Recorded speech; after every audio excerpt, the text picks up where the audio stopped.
Hello and welcome to my channel. My name is Bree and here I talk about budgets, savings, planners, and investing. I utilize the cash envelope system to achieve my financial goals, which ultimately is to be financially independent and to retire by the time I turn 60. So if you're new here, welcome and thanks for stopping by. And if you are returning, thank you again for coming back. I really appreciate you taking the time out of your day to spend it with me today. So in today's video, I am doing my paycheck routine. Our payday was February 7th, which is yesterday, and I'm going to be doing my husband and I paycheck routine. We are lucky that we get paid bi-weekly and we are on the same payroll schedule, so we both get paid on the same day of the month. And since we are a month ahead, I'm going to flip to my March budget. If you don't know, we are on a month ahead. We are a month ahead, meaning that our February income is going to cover our March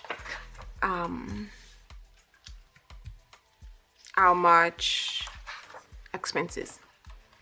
That's the word I was looking for. So I'm going to start inputting into the income side, to the budget side, even though it's already the actual. And once I'm done off camera, I would just transfer the same number to the actual part of this monthly spending plan.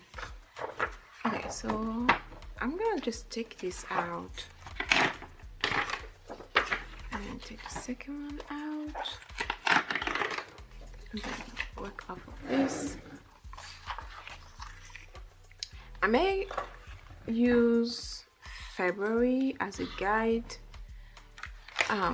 because the numbers are the same.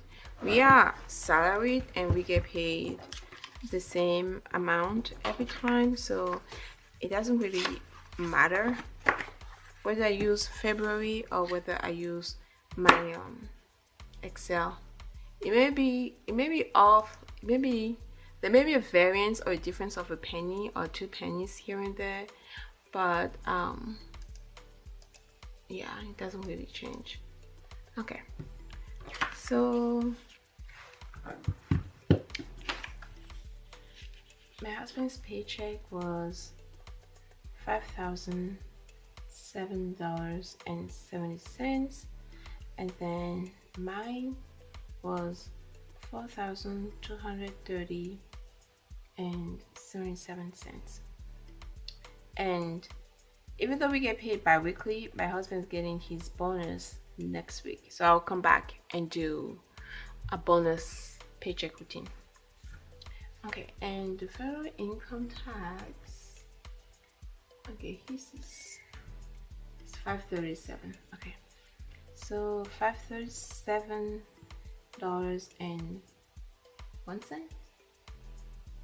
Yeah, and then mine is $371.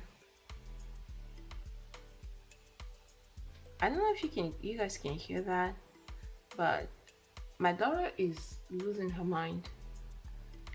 She is not even near me. She's all the way upstairs in her room with her door closed, and I can hear her. Okay, and then Social Security is $295.02, and then his Medicare first check is $69.02, and then my Social Security was $248.18, and my Medicare is $58.04. And I don't usually total this until all the income has been noted over here, but I do know from my Excel spreadsheet how much of each one it is right now.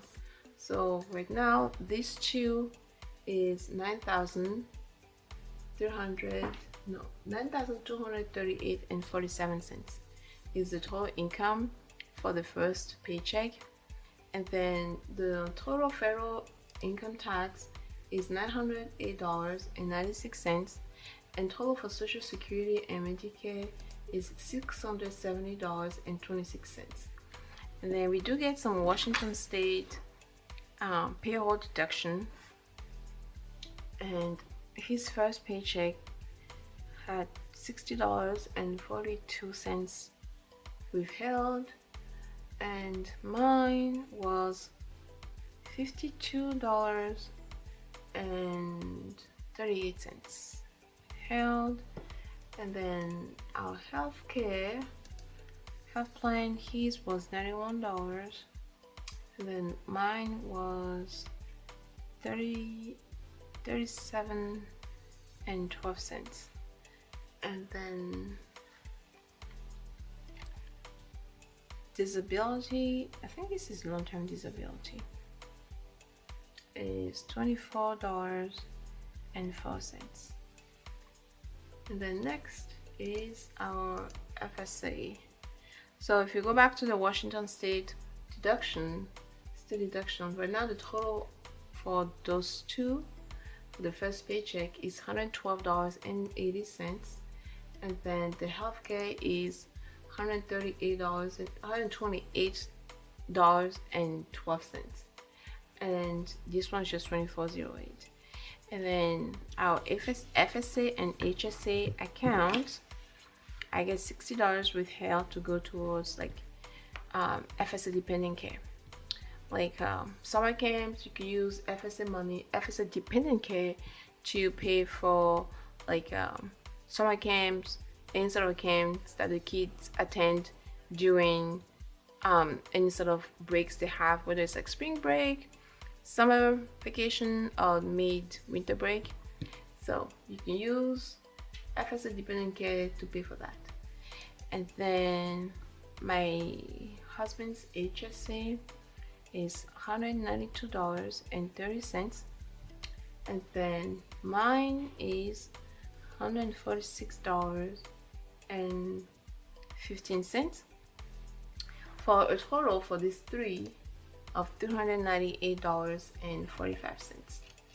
Okay, and then next I have over here, I have our retirement and ESPP section of the budget.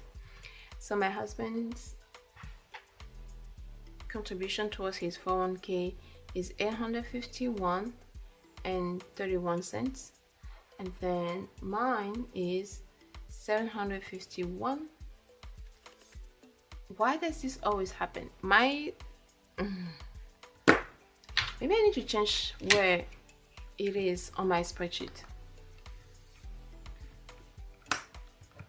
And I think I'm out of my tape. Maybe I broke it. Oh my god, I am making a mess. Okay, so that 751, it's not my 401k, it's the ESPP. So ESPP is $751.16, and then my 401k is $846.15. So that's a total of $2,448.61 for retirement. So as a total, the gross income is $9,238.47. Our payroll deduction, excluding the retirement account, is $2,242.63. Our retirement account is $2,448.61, for a total net income of $4,547.23. So that is kind of the breakdown of our paycheck. And if you're curious to know, our payroll is $2,242.63. divided by 9,238 and 47 cents. Our payroll makes up 25% of the gross income. And then the retirement is also about the same. It's not really retirement, there's also like ESOP, like the ESPP, but I put it as part of the gross to net because we don't see that money. It's not, you could say it's part of the net, but it's not really part of the net because it's not on his check. I don't know if what I'm saying makes sense, but it makes sense in my head. So 9,238 and 47 cents. So that makes 26% out of 24. So basically it's kind of like half. So our net ended up being 4,547 and 23 cents divided by 9,238 and 47 cents. Ended up being 49% of our gross income. But yeah, it sounds like our take home is a lot less, but and maybe that's why sometimes it feels tight, but it's because of the ESPP. We allocate 15%. That's the max we could do of my husband to that. And what happens is twice a year he can buy stock with a 15% discount. So, and we use that ESPP to pay for some of our sinking funds that are like too pricey, I guess, to be part of our regular sinking funds. Things like the kids sports activity, like all those extracurricular activities. Okay, so that's that for that paycheck. And what I'm going to do next, I need to update the ESPP contribution. So what had happened, I think I'm going to, oh no, I did put it. Look at that. I was thinking I didn't put one for his bonus, but I did. Okay, so February 7, 751 and 16 cents. And then if we add that, so 6,748 and 29 cents plus 751.16. So right now he has 7,499 and 45 cents in his ESPP account. So what that means is that if he will get a 15% discount. So he will be able to buy $8,624 of stock for this much. Basically, that's what it means. And well, maybe potentially more share because it's 15% on the lowest price per share in the period, which was October 1st till March 31st. So the lowest price per share in that period, he gets a 15% discount on it, and he's going to be using his contribution to pay for that. I hope that makes sense. Again, it makes sense in my head, but I know that sometimes I have a hard time conveying what I think. but yeah, if it doesn't make any sense, just I don't know, let me know, leave a comment below and I will answer you. And again, I am not a financial advisor.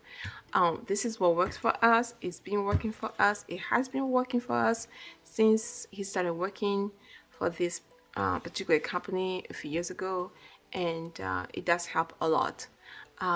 So if you work for a publicly traded company, you should reach out to HR and ask them if they have an ESPP plan, and then talk about it. I mean, ask them questions, ask them how this particular plan works for your company or works at your company. Do your research, and if the company is performing really well, like I don't know, like the Google or I'm not even gonna say Google. If the company is performing really well on the stock market, you might be able to benefit from it. But if it's not, then yeah, I'll stay away from doing any of that. But yeah, that's it for this video, you guys. Thank you so much for watching and spending your time with me today. I really appreciate it. Let me know in the comment section below, do you guys have a paycheck routine? Do you do like your gross to net, or you just like budget as you budget your take home? What is your paycheck routine like? And if you don't do a paycheck routine, what other routines do you have, or are you looking to start doing a paycheck routine? So let me know, and don't forget to like and hit that subscribe button, and I'll see you guys in my next video. Bye bye and happy saving.